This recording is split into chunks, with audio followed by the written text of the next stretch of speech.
Sir 2 తారీఖు వాళ్ళు application పెట్టుకుంటే 3 తారీఖు పోలీసులు తిరస్కరించారు. 4 తారీఖు హీరో కానీ హీరోయిన్ కానీ సినిమా ప్రొడ్యూసర్స్ కానీ ఎవరు థియేటర్ రావడానికి వీల్లేదు. ఈ థియేటర్లో మేము సెక్యూరిటీ ఇవ్వలేము. ఈ థియేటర్కు ఉన్నది ఒకటే దారి. ఈ దారిలో ఇంతమంది వేలాది మంది అభిమానులు వచ్చినప్పుడు మేము కంట్రోల్ చేయలేము, వద్దు అని తిరస్కరించారు. తిరస్కరించిన తర్వాత కూడా 4 తారీఖు 9:30 ప్రాంతంలో హీరో రావడం జరిగింది.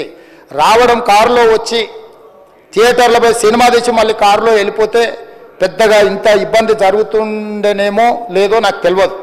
కానీ ఎక్స్ రోడ్ చౌరస్తా కంటే ముందు నుంచే కారులో రూఫ్ టాప్ ఓపెన్ చేసి రోడ్ షో చేసుకుంటే థియేటర్లో పోవడంతో ఆ చుట్టుముట్టుతున్న 7-8 థియేటర్లలో ఉన్న సినిమా అభిమానులు మొత్తం ఇక్కడికే రావడంతో వేలాది మంది జమ అయ్యారు. ఆ గేట్ ఒక్కసారి హీరో కారు లోపలికి పంపించడానికి ఆ ఉన్న గేటు తెరవడంతో వేలాది మంది ఒక్కటేసారి ఉప్పెనలాకి వచ్చారు.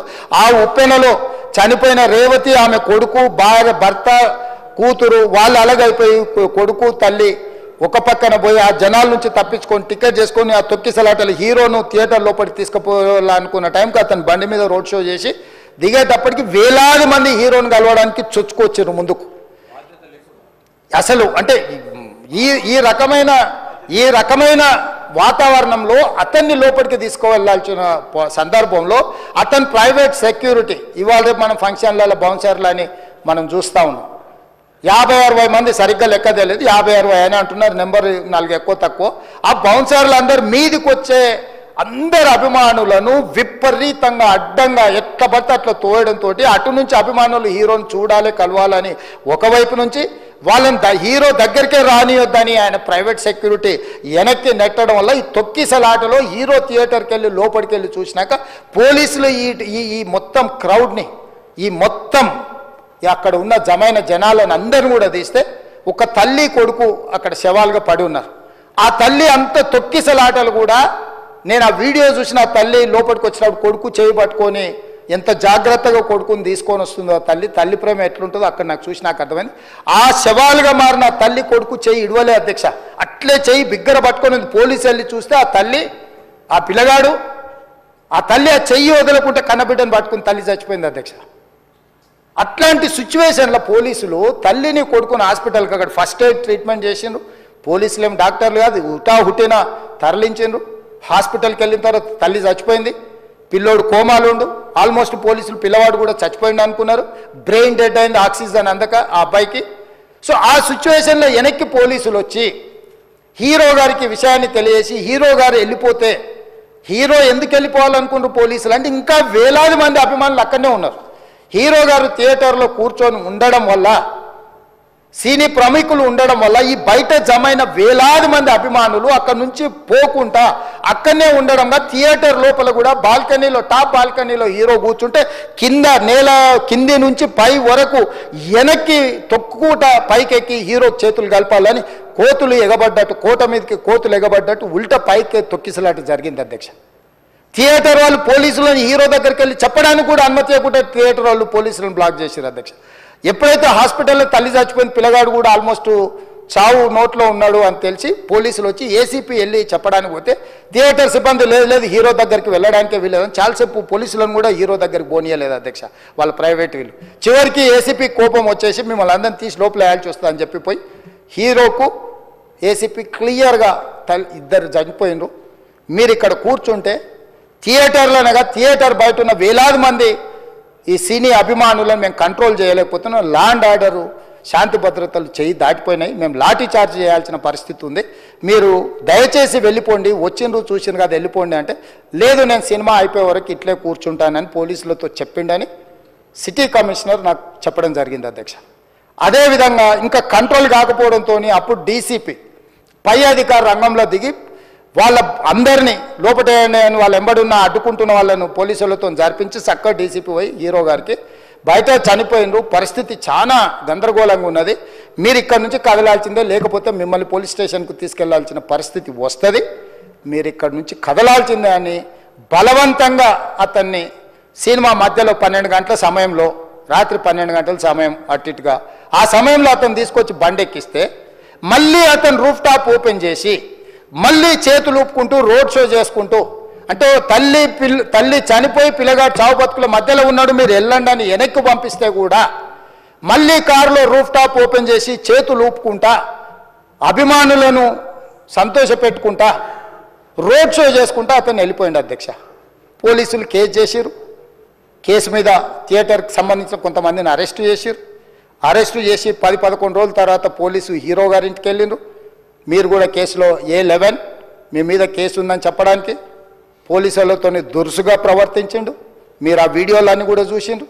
ఆ పరిస్థితిలో చట్టాన్ని అమలు చేసే పోలీసులు ఆల్రెడీ ప్రాణాలు పోయినాయి, ఒక నిరుపేద తల్లి చనిపోయింది, కొడుకు చావు బతుకుల మధ్యలో ఉన్నాడు. ఆ రోజు కోర్టుల కేసులు కూడా వస్తున్నాయి. కోర్టుకు కూడా మీరు విచారణలు ఏం చేసిండ్రని కోర్టుకు కూడా పోలీసులు జవాబు చెప్పాల్సిన పరిస్థితి ఉండే అధ్యక్ష. దాంతో మాట్లాడితే వాళ్ళు చాలా బాధ్యతారహితంగా సమాధానాలు ఇచ్చారని మా పోలీస్ సిబ్బంది చెప్తున్నారు. దాంతోనే అతన్ని పోలీస్ స్టేషన్ తీసుకెళ్ళారు అధ్యక్ష.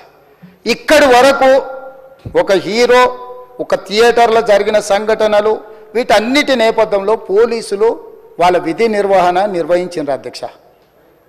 ఎప్పుడైతే అతను పోలీస్ స్టేషన్కు తీసుకెళ్ళిరో కొన్ని రాజకీయ పార్టీలు పైశాచికంగా ఎంత నీచంగా నన్ను తిట్టుకుంటా పోస్టులు పెట్టినరంటే, అంటే తెలంగాణ समाजంలో మలక్పేట్ बलाला साहब के कॉन्स्टिट्यूंसी के वोटर है, उन लोग मलकपेट के छोटे नौकरी, उसका नौकरी अकबर साहब वो 30,000 नौकरी करता है, उसके परिवार में कोई कमाई नहीं है, एक एक टिकट 3,000 रुपये में खरीदा, वो बच्चा उनका फैन है बोल के उनके परिवार 12,000 रुपये रखकर 4 टिकट खरीद के पिक्चर को गए. 30,000 महीने को कमाने वाले నెలకు 30,000 జీతంతో పనిచేసి ఒక ప్రైవేటు చిన్న దాంట్లో ఉద్యోగం చేసుకునే తండ్రి తన కొడుకు ఆయన అభిమానాన్ని కుటుంబము 12,000 రూపాయలు 3,000కు ఒక టికెట్ 12,000 రూపాయలు పెట్టి సినిమా థియేటర్కి వెళ్తే థియేటర్లో చనిపోయిన 11వ రోజు వరకు వీళ్ళు ఎవరు హీరో కానీ ప్రొడ్యూసర్ కానీ ఎవరు కానీ ఆ కుటుంబాన్ని చనిపోయిన కుటుంబాన్ని కానీ హాస్పిటల్లో చావు బతుకుల మధ్యలో ఉన్న పిల్లవాడిని పరామర్శించడానికి కూడా పోలేదు అధ్యక్ష. ఇది ఏ రకమైన మానవత్వం అధ్యక్ష? నాకు అర్థం కాలే. ఇలాంటి మానవత్వం లేకుండా వ్యవహరించిన వాళ్ళను పోలీసులు విధి నిర్వహణలో భాగంగా పోలీస్ స్టేషన్కు తీసుకెళ్తే ఒక ఆయన ట్విట్టర్లో పెడతాడు అడ్డగోలుగా 10 ఏళ్ళు మంత్రి చేసి ఉద్యమాలు చేసినామని చెప్పుకునేటోళ్ళు, ఉద్యమాల సమయంలో సినిమా షూటింగ్లో జరగొద్దని దాడులు చేసిన వ్యక్తులు ఇవాళ అతను భగవత్ స్వరూపుడు, అసలు అతన్ని పోలీసులు ముట్టుకుంటారా? అసలు ఈ రాష్ట్రం ఏమైపోతుంది? రాష్ట్రం ఉంటుందా? ఈ రకంగా రాజకీయ పార్టీలు అధ్యక్ష, రాజకీయ పార్టీలు ప్రజాప్రతినిధులుగా చనిపోయిన ప్రాణాల విలువ లేకుండా చావుకు కారణమైన ప్రత్యక్షంగా పరోక్షంగా అయిన వాళ్ళని పోలీస్ స్టేషన్కు విచారించడానికి పిలిస్తే కూడా అది కూడా తప్పుపట్టి ప్రభుత్వాన్ని బద్నాం చేయాలి, ముఖ్యమంత్రిని తిట్టాలని ఎంత నీచమైన భాష వాడిండ్రు అధ్యక్ష. యూట్యూబ్లలో మీరు చూడండి. నాకేముంటుంది అధ్యక్ష? ఏంది ఆ సినిమాకు స్పెషల్ రిలాక్సేషన్స్ ఇచ్చి ఇవాళ సినిమా ఏదైతే వ్యాపారం చేసిందో సినీ పరిశ్రమను ప్రోత్సహించాలని మొదటి వారం అత్యధికంగా సినిమా ధరలతో టికెట్లు అమ్ముకోవడానికి, స్పెషల్ షోలు వేసుకోవడానికి, బెనిఫిట్ షోలు వేసుకోవడానికి ప్రత్యేకమైన అనుమతులు ఇచ్చింది నా ప్రభుత్వమే కదా, మా ప్రభుత్వమే అధ్యక్ష. సినీ పరిశ్రమను ప్రోత్సహించాలనే మా విధానం. ప్రోత్సహించే క్రమంలో తెలంగాణ ప్రజల ప్రాణాలు తీసుకుంటే కూడా వాళ్ళని ఏమనొద్దానంటే మీరు లా చేయండి అధ్యక్ష. మరి స్టేట్కు లా అథారిటీ ఉందో లేదో నాకు తెలియదు, కానీ star, film star, super stars or political stars is having some special privilege. If they murdered anyone also we need not to prosecute or otherwise we need not to book any case against these personalities అని మనం మీరు చట్టం చేస్తా అంటే సినీ ప్రముఖులకు కానీ రాజకీయ ప్రముఖులకు కానీ స్టార్లని ఫీల్ అయ్యే వాళ్ళ పట్ల ప్రత్యేకమైన చట్టం ఉంటుంది, వాళ్ళ మీద కేసులు పెట్టొద్దని మీరు ఏమైనా చట్టం చేస్తే ఆ చట్టం అమలు చేస్తాం అధ్యక్ష. ఈ రోజున్న డాక్టర్ బాబాసాహెబ్ అంబేద్కర్ ఇచ్చిన చట్టం ప్రకారము దీనికి కారణమైన వాళ్ళను ప్రత్యక్షంగా పరోక్షంగా కారణమైన వాళ్ళందరి మీద కేసులు కట్టి పోలీసులు విచారణ చేయాల్సిందే, బాధితులను శిక్షించాల్సిందే అధ్యక్ష. సో ఈరోజు ఆ కుటుంబాన్ని ఆదుకోవడానికి ఈరోజు కూడా ఆర్థికపరమైన విషయాల్లో కానీ దీంట్లో కానీ వాళ్ళు ఎవరు పెద్దగా ఆసక్తి, కనీసం సినిమా వాళ్ళు ఒక్కరోజు అతను పొయ్యి వస్తే సినీ ప్రముఖులందరూ అతని ఇంటికి వెళ్ళి అతనికి మొత్తం ఏదో కాళ్ళు చేతులు యాక్సిడెంట్లో పోయినట్టు కన్నీళ్లు గారుస్తారు. ఈ సినీ ప్రముఖులు ఒక్కరైనా హాస్పిటల్కి పోయినరా అధ్యక్ష? నేను సూటిగా తమ ద్వారా సినీ ప్రముఖులను నేను అడుగుతున్నా అధ్యక్ష. తల్లి చనిపోయి 9 సంవత్సరాల పిల్లగాడు బ్రెయిన్ డెడ్ అయ్యి ఆక్సిజన్ అందక 20 రోజుల నుంచి హాస్పిటల్లో కోమాలో ఉంటే ఈ సినీ ప్రముఖులు ఒక్క రోజు కోసం పోలీస్ స్టేషన్ పోయిన ఇంటికాడ క్యూ కట్టి ప్రభుత్వాన్ని తిడుతున్నారు, నన్ను తిడుతున్నారు, అతన్ని పరామర్శిస్తున్నారు. ఏమైంది అధ్యక్ష? అతను కాలు పోయిందా, కన్ను పోయిందా, చేయి పోయిందా, ఏమైనా కిడ్నీలు దెబ్బతిన్నా, ఏమైంది? అతన్ని ఇంతమంది సినీ ప్రముఖులు పరామర్శించారు, కలిసిండ్రు, అభినందించారు. కానీ ఆ పిల్లగాన్ని కనీసమన్న పరామర్శించడానికి సినీ ప్రముఖులు ముందుకు రాలేదంటే సినిమా